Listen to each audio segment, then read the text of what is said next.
And I am back for another live vocal coaching session with some Q&A. And as per the last 4 weeks, I'm going live on Instagram. Hopefully you can hear me and see me just fine. And also on Facebook and YouTube all at the same time. No mean feat. Hopefully you can hear all the things you're meant to hear and see all the things, and probably some things you're not meant to see. Like if you're on Instagram, you'll see up there's a little bit of a paint job issue, but let's not even focus on that. That's not what we're here for. We're here today to talk about 3 essential practice tips for delivering powerful performances. Now, if you've not met me, I'm Sheree Matheson. I am a professional singer and a vocal coach. Coaching singers is my passion, as just about as much as singing. It's sometimes it's like, I'm not sure which I like more, but currently at the moment, definitely vocal coaching, because I want to share some of the tips that I've kind of put together and worked out into what I call my Singers Technique Toolkit. Ways for delivering powerful performances, ways for making sure that you feel good when you're singing, troubleshooting tools so that you can explore your voice and just feel confident about the creative decisions that you make, because you've got these tools on hand. And so I wanted to spotlight some of those tools today. And it's kind of like a 30,000-foot view that we're taking. When we start to consider what is a powerful performance, we're looking at the end result that has come of a lot of pieces of the puzzle to get yourself to that point. And so these 3 essential practices are kind of an overview for each step of that process. And in my coaching world, how I coach clients is with my framework of prepare, practice, polish, and perform. It's cyclical. So you're going to be revisiting each of those. And preparation to me is very centered around the daily vocal care habits that we can use when we're not in performance mode to look after our voices, to actually develop our voices. I've got a ton of practice hacks that I use, practice hacks. That's exactly what they are. And it's a chance to nurture every element of what happens off stage in preparation for the performance. So for me, definitely vocal health is number 1. And then the next thing that we look at is practicing effectively. How can we use our time effectively to take a deep dive into the song? The next step is what I call polish. And now this can be an even deeper dive into a particular technique, song, anything like that. Or it might be getting yourself into the rehearsal process. And we're going to talk a little bit about the distinction between practice and rehearsal today and how these essential practice tips apply to that. And then, of course, last but not least, there's performance.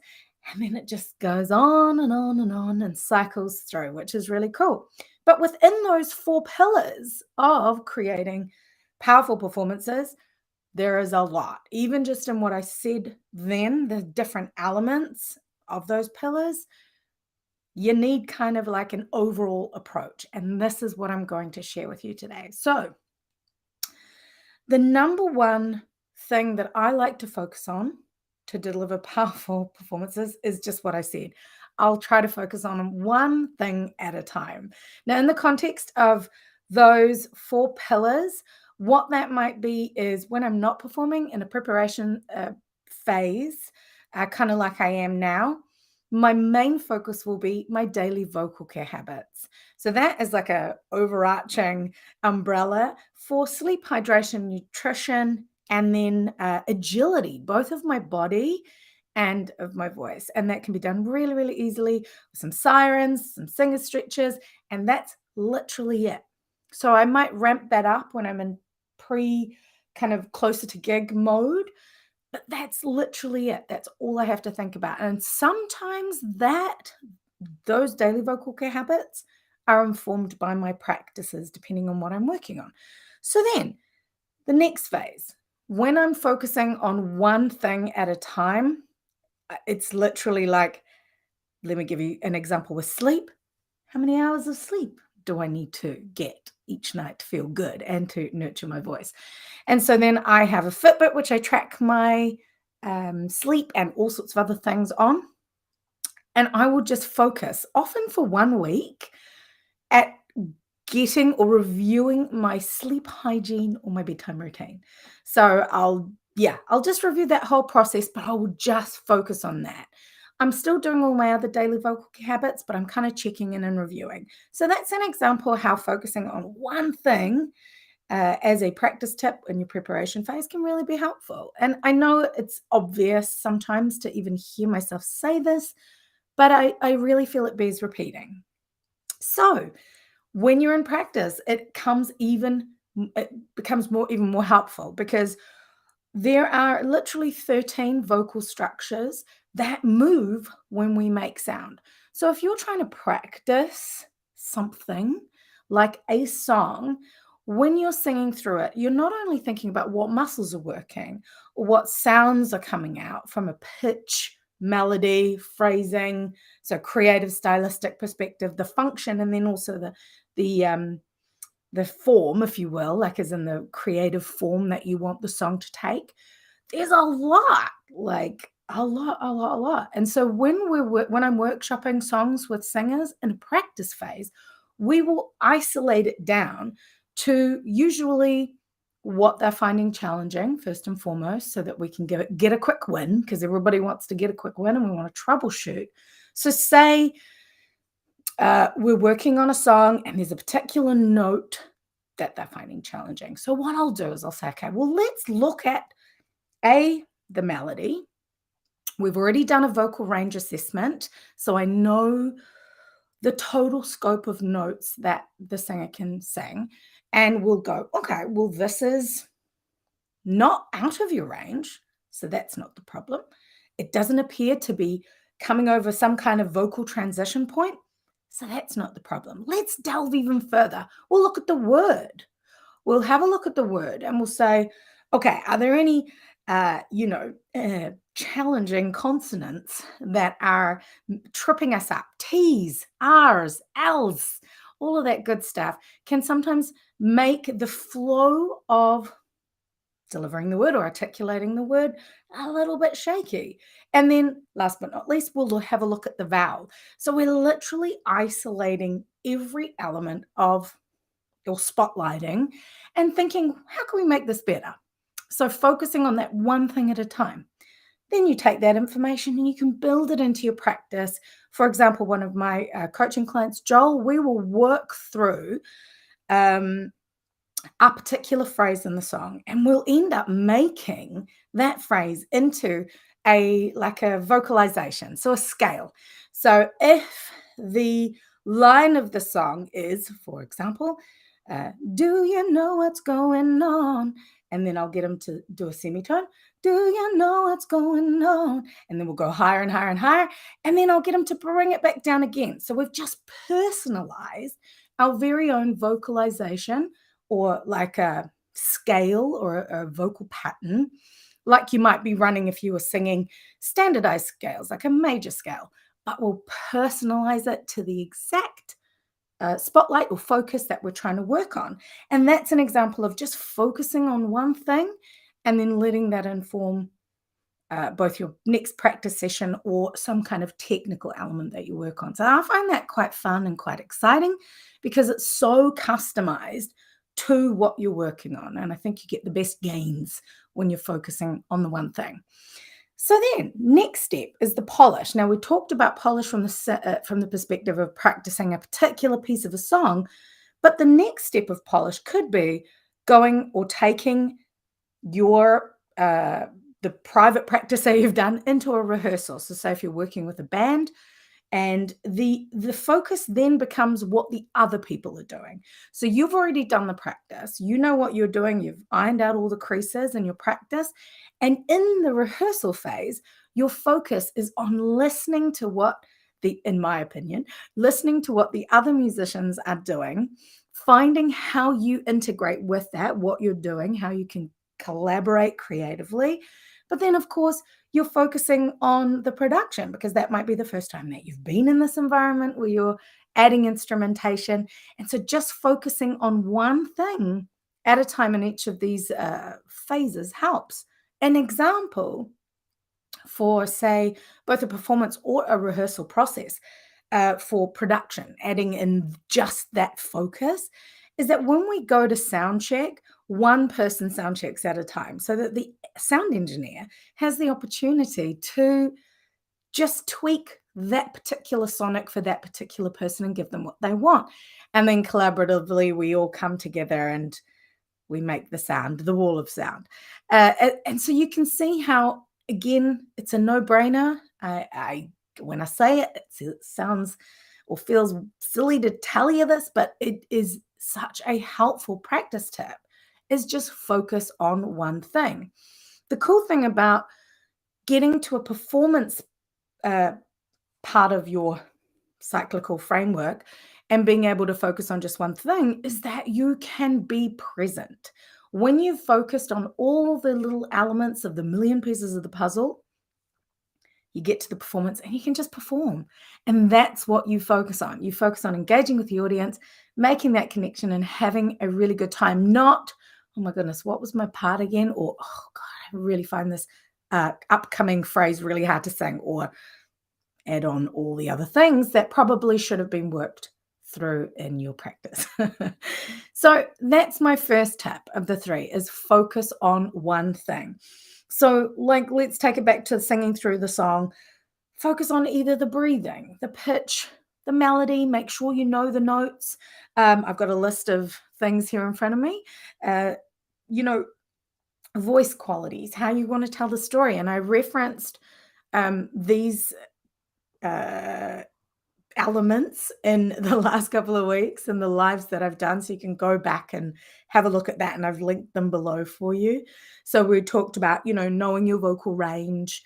We talked about how to make the songs, how to pick songs and make them suit your voice by telling it in the way that you want to tell it, using voice qualities and your creative choices. So I've got those videos that you can have a look at. But then also, like I said, phrasing or any embellishments or ornaments. I love that word because it makes me think of a Christmas tree.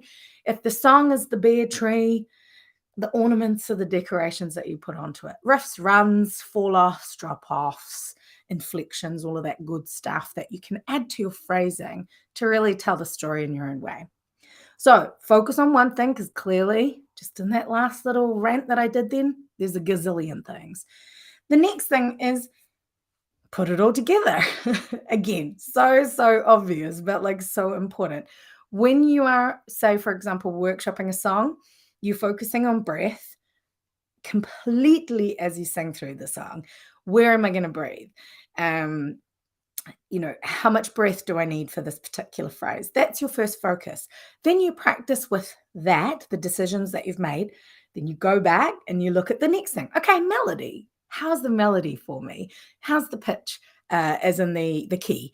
And are there any tricky spots? You focus on that. Then you go back, you put it all together, the breath and the pitching and the melody, and so on and so forth. And the coming together with that as well too is the same of adding on your or putting it all together, I should say, is getting into a rehearsal space, working with the other musicians if that's what you're doing. Or if you're by yourself, this is the key. The putting it all together and the creating an opportunity to review is the next tip. So I have talked about video performance reviews also in the last couple of weeks as it's like literally the best tool that you can use. I feel like it's a secret weapon for developing your singing, because you get an opportunity to watch yourself back with love always in your heart. And you want to say the 3 things that you really enjoyed about your performance or your singing, and then the 3 things that you want to work on for next time. And that informs your practice or your preparation. So for example, if you're watching back a performance and you're reviewing it, whether it's a solo or a stage show or anything like that, say in a preparation phase, if your voice was really tired or really sore, you might think, okay, vocal health. I'm going to focus on my vocal health. That could be your takeaway from it. And then that's the one thing that you focus on for a while. You put it all together once you're practicing and you're polishing, and hopefully that gives a better performance the next time. So that also obviously applies to practice. If there's anything that you watch back and you're like, oh, I keep missing that same note, or part, or I'm uncomfortable with it. You might be delivering it very well. The audience are none the wiser, but you don't feel great about it. So you go back, you focus on that one thing, you put it all together, you go do your performance or your video performance review, you watch back, and so on and so forth. So hopefully those 3 essential practice tips for delivering powerful performances make sense. And if you've got any questions, please, about any of what I've just said, but also about singing and performance in general, pop them in the chat and I'll come and have a look at them. If not right this second, I'll go back and comment. You can DM me if you feel that is a better way of getting in touch. But yeah, when you're coming and putting it all together, the 3 essential tips are: focus on one thing at a time. Make sure that you do bring everything together, all elements, rehearsal, practice, preparation. Bring it all together for that performance, which you then review, you watch back, and you inform yourself as at what to focus on next. Now, that framework that I mentioned at the beginning, my coaching framework of prepare, practice, polish, and perform, it's cyclical. It's definitely how I coach, and it's a part of what I was talking about before, is my Singers Technique Toolkit. And that version, the version of the Singers Technique Toolkit, is now online as an 8-week online course. I am starting it on Monday. I'm like beyond excited. I've got people in the course ready to go already. I've been making up all the coaching videos. But what we're going to do is end up weekly like this, having a live coaching session where I share some information and there's an opportunity to ask questions. And this is not dissimilar to what we're doing now, but obviously I am going to give a little bit more as if I was in a one-on-one coaching session. And you are welcome to jump in. There's still a few more days. Saturday, New Zealand time, which is the 3rd. Yeah, the 3rd of September at 9 p.m. I'm going to be closing the doors so that I can get everything ready for the kickstart on Monday morning. So yeah, that is going to, that's an online version and definitely a way that you can access coaching if you're wanting to work with me or learn more about this framework and get coaching through it. But the framework is something that I've just really seen both of myself as a performer, being professional for like 30 plus years. I've tried to look and see what works, what has worked for me, and to kind of put it into a system so that always for myself first. This is the creative ego coming through. That thing of I needed it for me first. Like I was like, how can I make this whole learning, vocal health, practice, polish, rehearsing, performance process easier? Because like we were saying in the beginning, there's so many moving parts. So in the beginning, I did it for me. And then also it was about how to take what I was doing and show other people when I started to become a vocal coach. But I still use these techniques every single day. And it helps to keep me gig fit, but most importantly, confident about about singing. So when I go and find myself in a position where I don't know what I'm going into per se, like in a session, or that's very rare that I don't know what I'm getting myself into. But I can troubleshoot on the fly because I've got my Singers Technique Toolkit at my hip. I've worked out what tools, what practice tips help to make me feel confident and as ready as I can be. One of the things that I have seen be a challenge for singers is not enough performance opportunities. So the challenge of either being a professional performer and maybe having a seasonal touring schedule. So these days I perform mainly from like the end of December till about April. And then I'm on break, most of that time coaching and doing a few other bits and pieces. And that can be hard. Like if you're not self-motivating, if you don't have a practice process or a system to work through, it's very challenging. And I believe firmly in creative seasons. We do need some downtime, but we also want to be kind of like in the starting blocks, ready for any opportunity, because we all know sometimes they just come out of the blue, and before you know it, you're having to be gig ready for something. So if we can keep the day-to-day practices, the daily vocal care habits, the essential practice tips, I think you're going to feel that much more confident about being ready for anything. Because honestly, I literally have worked with over like hundreds of singers, and the number one thing is lots of little nuances that they say they want to sing higher notes, or particular agility questions that I get. But the number one overarching request is just to feel confident in what you're doing. And it's the same with me. I don't know about you. Let me know. What's your number one, I guess, like singing wish? If you could make a wish, wake up tomorrow and yeah, you had this ability, this singing superpower, what would it be? Is it confidence? Is it a particular technical superpower?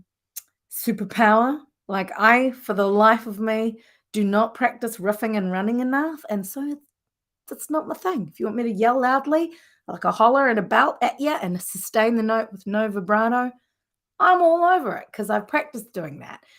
But not necessarily some of the other little ornamentations. And so that aspect of what you want to work on, I think obviously having singing goals is important, not only to develop and explore your voice, but also to keep you motivated in between your performance opportunities. And if you're not a professional musician or working regularly, you want to create your own performance opportunities. Video is great, posting to YouTube is great, and having something to work towards definitely keeps the motivation nice and high. But I would like to pose a question, or pose something to you. I would like you to think about the performance actually being the reward, rather than, well, I guess it's the outcome, but the reward for the everyday process of being and looking and acting into being a singer. Because I think that if you can have that and you've got the tools to support that process and that way of thinking, you'll always be ready for any performance. You'll also always have confidence in what you're doing because you've got those solutions, the troubleshooting tools. You've got your Singers Technique Toolkit at your hip to make decisions, to prepare your voice, to practice, to polish, and then you get that reward of having a good old time when the performance comes. Look, I know I'm probably preaching to the choir here, but it is really important to understand the big picture, but then have an approach, your own system, your own framework to look at it. Borrow mine. The 3 essential practice tips today were focus on one thing and then put it all together and then create an opportunity to review. Ideally, it's your performance, a video performance or an actual performance videoed, and watch it back to inform that cyclical process of preparing, practicing, polishing, and then performing. And if you need help, come and hang out with me in the Singers Technique Toolkit. You can go and have a look on bignotesgetvotes.com/join now, or anywhere on the website. You should be able to jump into some more information about that. And that is the best way to get coaching with me if you do need a little bit of help at the moment, because I'm not taking on any new coaching clients. I've got a beautiful pool of wonderful humans that I'm working with. And so the online program, the Singers Technique Toolkit, is the best way to do that. Starts on Monday, goes through till the end of October, and you get me at your disposal for 8 weeks. So if you've got any questions about that, you've got any questions about what we chat about today, I popped the links to all the videos, all the lives that I've done this month. I hope you've enjoyed them. Let me know if you've enjoyed them, because I might just keep going. I do actually have some questions in reserve that were given to me. One about breath management, one about hormones and the effect that they have on your singing voice. And I do have a couple other questions banked that I will be doing videos, but I might even do them live if you like this format. So yeah, let me know what you think. Comment with your questions. Come and check out the Singers Technique Toolkit. You've got a couple more days before the doors close, which is on Saturday night, 9 o'clock New Zealand time. And yeah, I look forward to hearing and seeing you very soon. Have a great day.